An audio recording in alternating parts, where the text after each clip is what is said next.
Everywhere you go, policing has changed. Everybody you talk to, policing has changed, policing has changed. I make a point in my book, I don't think policing has changed at all.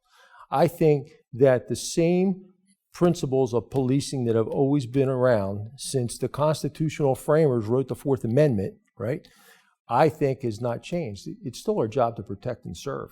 We have so many whiz-bang technological devices now to help us do that, and the way we police has changed, but the essence of policing hasn't changed. I don't think policing has changed at all. I think the culture in America has changed a lot.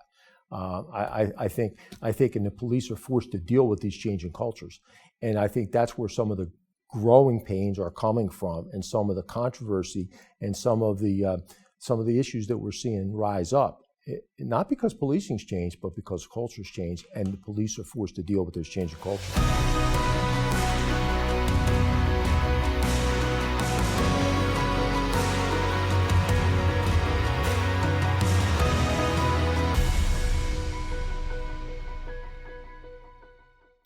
Martin came up from Jersey, and there's a lot that we're going to talk about. We're going to talk about his background. We're going to talk about the company that he works for, but he's got this book, and I think that the term is so relevant, and I think it's so important for us to talk about, and it's going to sort of craft the conversation today. It's called Policing is About People, and it's so easy to get caught up in the media headlines about what a cop is and what a cop isn't, the divide in society.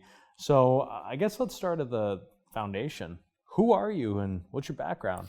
Yeah, so I go into the military right out of high school. I joined the Air Force, and I want to be a cop. And they said, "Yeah, kid, we got just the job for you." And they give me an M16, and a flak vest and a helmet, and they tell me to walk around that B-52 out there. And I'm a cop. I got a badge, I got a gun, but it's not kind of what I envisioned, right? So I did my time as an Air Force security policeman, and I got out and I went right on the police department, local PD where I lived. And I spent 11 years as a local cop, patrol, traffic, and I got assigned to emergency management at one point.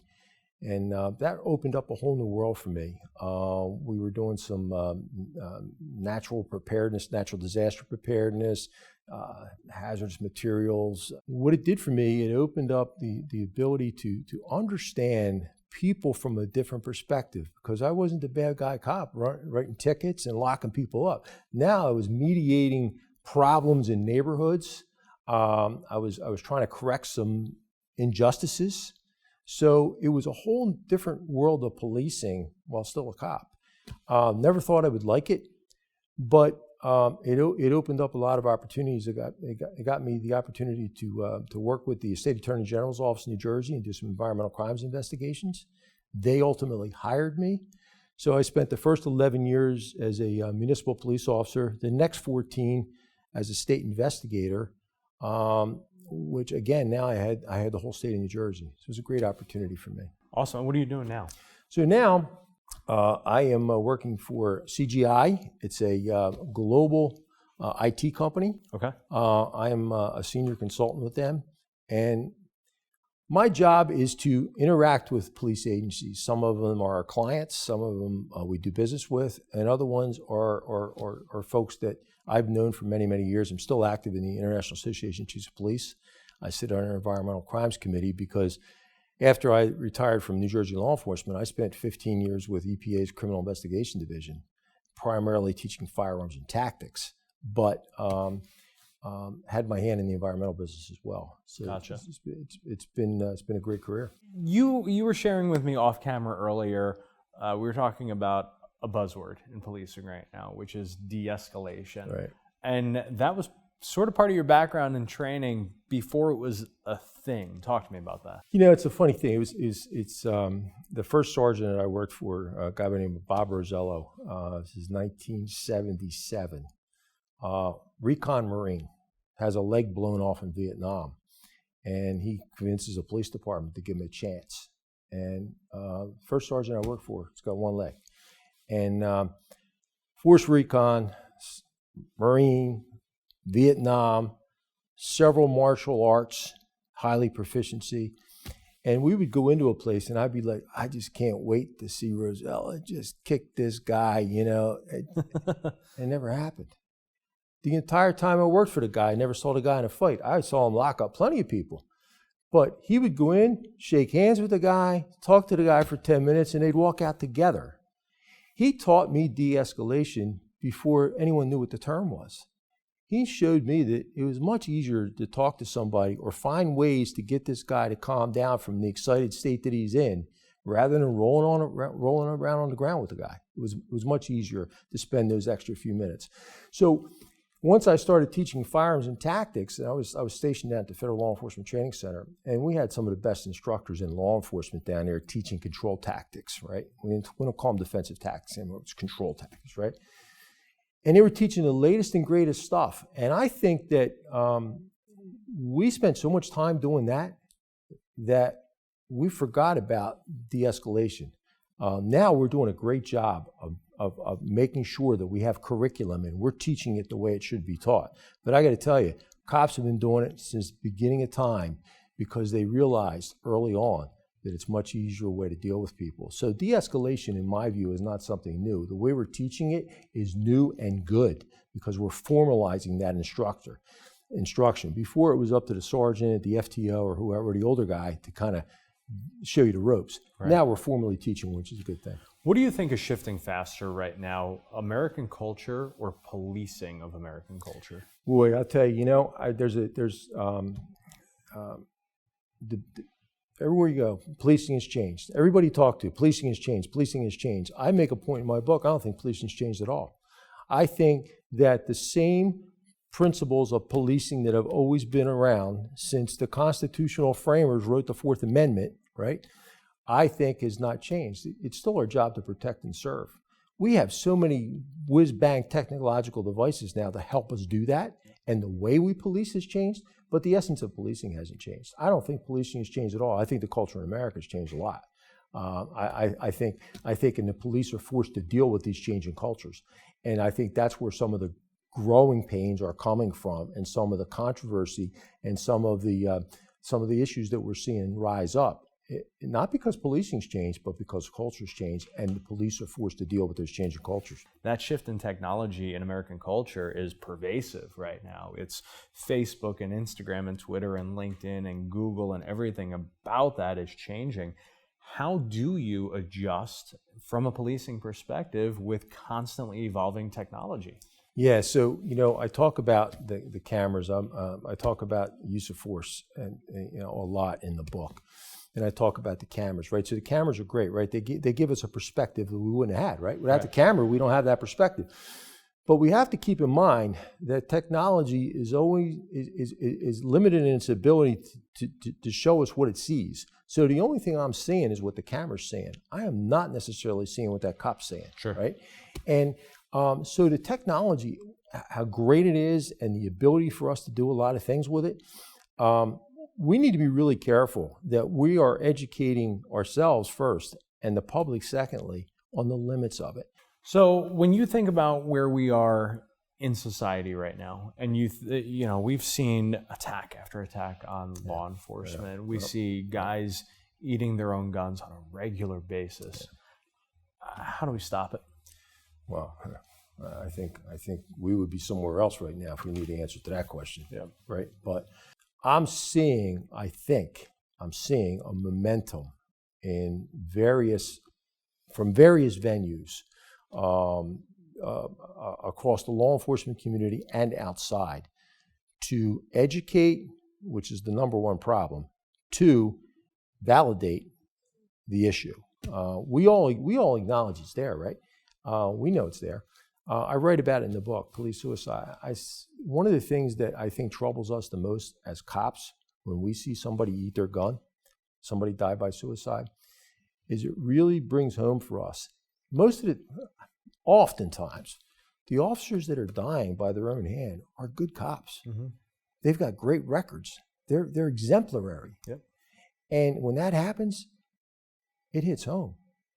If he lost it, how close am I? How close are the rest of my friends? He'd be the last guy that I would have ever expected to do that, right? So what we're doing now is we're educating each other. I'm seeing all the time, there's all kinds of programs that are out there and being welcomed in. I team teach with a couple different organizations. I teach critical incident stress management, peer support with a couple different groups. And every time I get an opportunity to do it, I do it. I see us being called in and welcomed more and more and more. I see chiefs of police across this country saying, yeah, you know what, we recognize we have a problem. And we are endorsing officer wellness and resiliency. The other part of the equation that I think, if anything that I see is missing, is this. We're going after cops. We're getting the chiefs on board. We're missing the part of the families. And I'm going to tell you why. We had an officer murdered on a car stop. And was busy planning the funeral. I was part of the funeral detail. And I get a call from one of the wives. A bunch of wives had assembled at a firehouse. And they were all there. And they said, Martin, can you come out and talk to us? Let us know what's going on. Because the cops did what cops do. Shut down, circle the wagons. It's all cops and everybody else is over. You know what? They were the victims too, see? They were experiencing it too. So they wanted to know. So my view is, why don't we involve them early? If there's anybody who's going to see what's really going on with that cop when he goes home, it's his family. He can hide it from everybody else. Right, they'll see the warning signs first. Right. So open that avenue up where they can bring in their officer for help, right? And the other thing on these unprovoked that we just mentioned, these unprovoked assassinations, every time I see this, when Gonzalez was murdered, he was shot, he was incapacitated. The bad guy walks up and puts a round in his head and kills him and assassinates him. And that's what we're seeing. We're seeing these assassinations, these unprovoked, because the guy's in a blue uniform, this passionate craziness. And people are easy to jump on a bandwagon. Well, it's because of this. It's inflammatory language. It's all, it's much more complicated than that. I don't know, other than educating our officers. I got a good friend of mine, and the way they do business is different. They're not sitting in a car writing a report now, because they don't want to take the chance, right? So I mean, good solid procedures, I think we have to put in place to keep these guys from getting hurt. But I don't think we're going to change anybody's mind on if they just see a blue suit and they want to. I don't know how you change that. I really don't. Well, you're right. There are two different topics, right? So we just had Drew Stokes, who was in here, who he was walking out of Publix and he heard a guy scream. He was in uniform. I effing hate cops, and then boom, boom, boom, boom, and he gets shot 5 times. Right.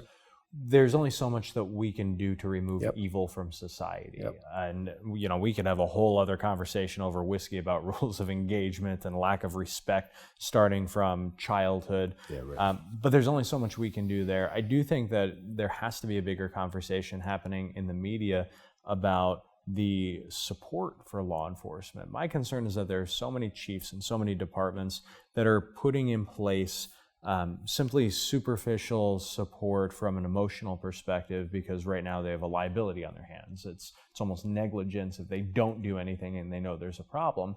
But then by the same token, you'll see a cop who gets shot in the line of duty, survives.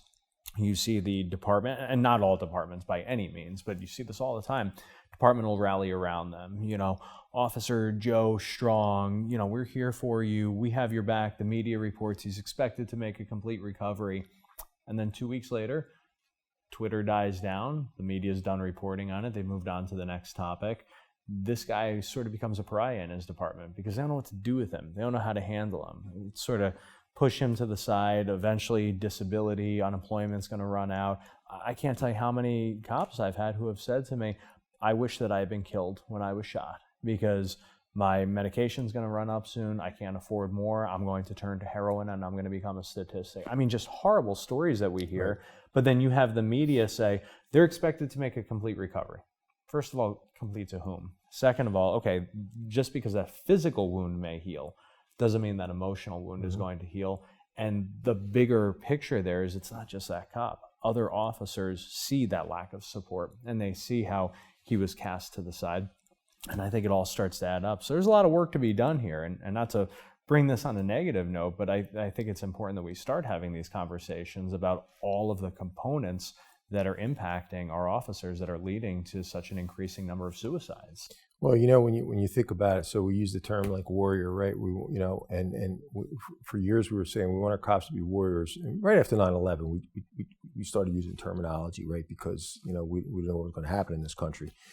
Now we've gotten away from that, right? We want them to be guardians, we want them to be protectors and all those things. And I agree with that. I understand the softer side, right? The problem is when we get in a gun battle, when we walk into an active shooter situation, we need them to be warriors, right? We need them to switch that, and unlike a military troop, let's say, or a special operator who's gearing up for that event, these guys are not gearing up for that event. But yet when that event happens, we need them to be that, right? Totally.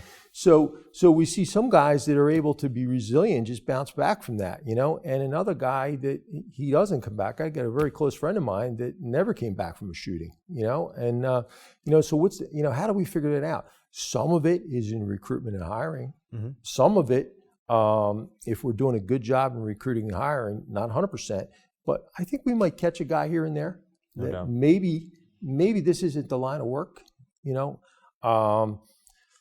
But the fact remains is that we are going to have these casualties. If we're putting people in harm's way, you have to be prepared to expect the casualties. And they're not only physical casualties, they're emotional casualties. And we're missing that. The big debate is, should suicides be line of duty death, And I hear you're talking about divides in this country, divides among the policing community. Huge. Whether it should be line of duty death or not. And I hear very strong arguments. I don't know how I come down on that. I hear very, very strong arguments. My passion is, but when you hear the other side of why we're holding back, that encourages other guys, and a lot of different things, and because this guy was a great cop and I loved him, everybody loved him. We're going to make him a line of duty death, and this guy over here, because nobody really liked the guy, well, he's not a line of duty death. Right. I mean, so there's all kinds of issues there, but we have to acknowledge that some of these guys are victims, and we need to take care of them. The military's done a lousy job of it. Why should we expect the police to do it? Agreed. Veterans are dying. I mean, it's horrible. Yep. So why should we think the cops be any better? They're winning the battle on the battlefield and losing it in their own living room. Absolutely. Brother, I know you go into a lot more detail in the book. Policing is about people. How can people buy it? So it's on Amazon. Take a look at it. Be the best way to do it. And shameless plug for your company, name of the company, how people can CGI. Learn more? CGI Federal is who I work for. And again, a global IT company. We're servicing a lot of law enforcement. Awesome. Brother, thanks for making the trip up. Thanks for all the work you're doing. Thanks, buddy. Guys, thank you for hitting that share button. God bless America.